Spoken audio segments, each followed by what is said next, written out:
Life అంటేనే ఒక challenge. అది ఒక్కొక్కరికి ఒక్కొక్క యుద్ధాన్ని ఇస్తుంది. ఆ యుద్ధం కోసం మనం ఎలా సిద్ధపడ్డాం, ఎలా యుద్ధం చేస్తున్నాం.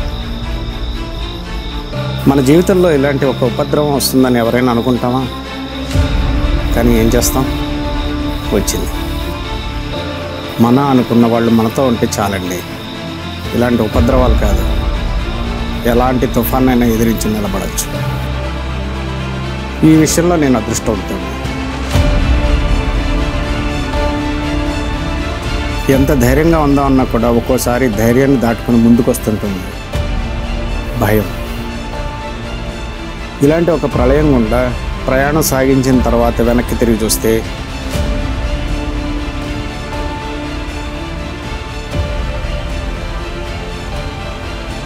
ఆ ప్రయాణం ఒక అడ్వెంచర్లా అనిపిస్తుంది.